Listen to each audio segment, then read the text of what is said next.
Assalamualaikum warahmatullahi wabarakatuh. Lillahi ta'ala ya karim, ilahi anta maksudi, waridaka ma'lubi. Bismillahirrahmanirrahim. Allahu akbar kabira walhamdulillahi kasira, wa subhanallahi bukrata wa asila. La ilaha illallah wallahu akbar. Allahu akbar walillahil ham. Oke, sadaqallahul azim. Oke teman-teman, kita mau cerita tentang Ahlul Bait dan kebenarannya gitu ya. Mudah-mudahan ini bisa membuka akal pikir kita lah ya, bahwa anak cucu Nabi itu Ahlul Bait gitu. Namun anak cucu Nabi yang bagaimana? Jadi ada satu hadis itu, taraktu fikum amraini main tamasaktum lan tadilu abada, itu contohnya, kutinggalkan dua pusaka. Rasulullah SAW berkata, kutinggalkan dua pusaka, apabila kamu berpedoman kepada keduanya maka kamu tidak akan tersesat. Apa itu? Yang pertama Quran, yang kedua Ahlul Bait. Jadi Quran kita tahu sama-sama, yang Quran itu bukan di kitab ya, bukan yang kita pelajari sekarang, itu namanya kitab Quran. Kalau Quran yang dimaksud Rasulullah itu pada saat Rasulullah bicara belum tersusun kitab yang kita baca sekarang. Berarti Quran yang mana Rasulullah yang tahu.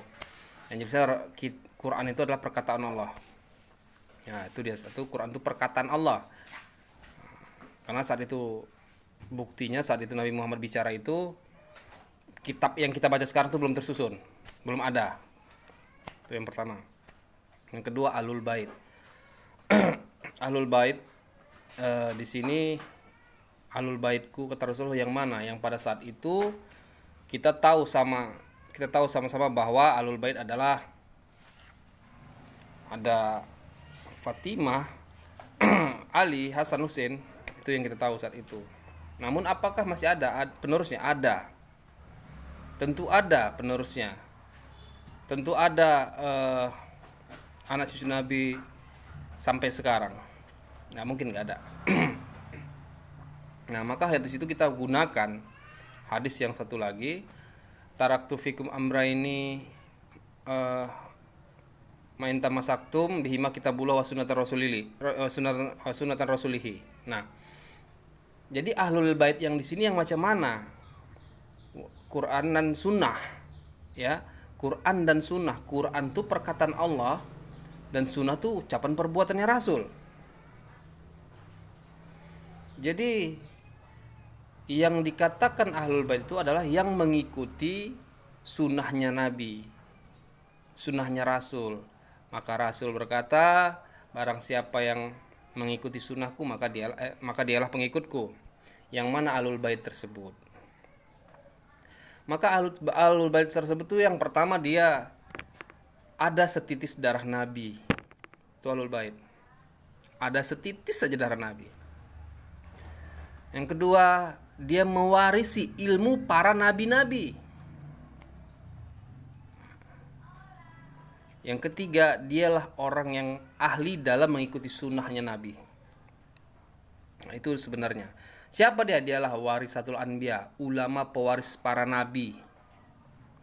Dialah sebenarnya Ahlul Bait. Mau di kemana pun nggak bisa, karena itulah Ahlul Bait sebenarnya. Sebab apa? Yang namanya warisatul anbiya, yang mewarisi ilmu para nabi-nabi, dia karena ada darah, ada titis darah nabi, makanya bisa mewarisi ilmu para nabi-nabi. Ilmunya ya, bukan baca kitabnya. Ilmu itu yang bagaimana? Kita buktikan ketika mi'rajnya Nabi Muhammad, apa yang terjadi pada saat berjumpa dengan para nabi-nabi? Apa itu? Itu sebuah rahasia yang mungkin jarang didengar. Ada apa dialog antara Nabi Muhammad berjumpa dengan para nabi-nabi? Apa yang diwariskannya? Itu yang menjadi pertanyaan itu. Kenapa ada dialog? Tentu ada yang diwariskan para nabi-nabi kepada Nabi Muhammad. Nah, itulah kira-kira seperti itu. Itulah yang disebut dengan Ahlul Bait tadi. Yang pertama ada setitis darah Nabi.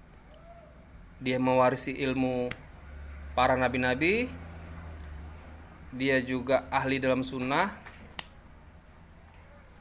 dan dialah orang yang dapat mengenalkan kita kepada Allah, dapat mengajarkan kita membedakan hak dan batil, dapat membedakan yang gaib, mengajarkan kita membedakan yang gaib. Bahkan kita salah satunya secara pribadi melihatnya saja seakan-akan yang kita lihat tuh Allah ada dalam hatinya, dalam dirinya.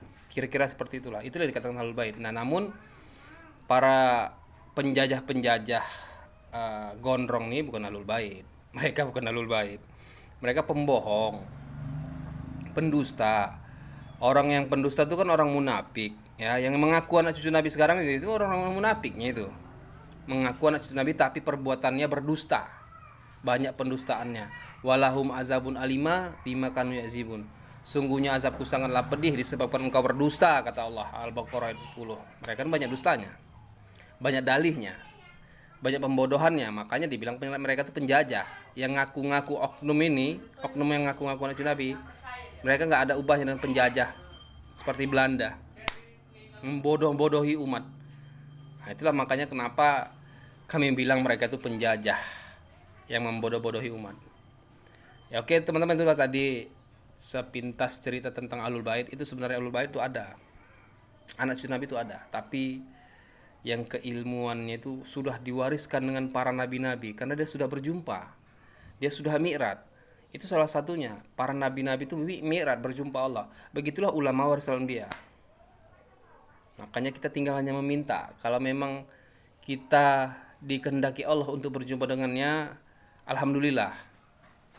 Nah, sekarang kita berusaha aja, kita hanya butuh berusaha bersungguh-sungguh saja.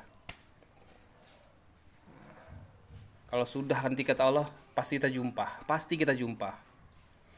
Oke, sekian, terima kasih. Mohon maaf lahir batin. Assalamualaikum warahmatullahi wabarakatuh.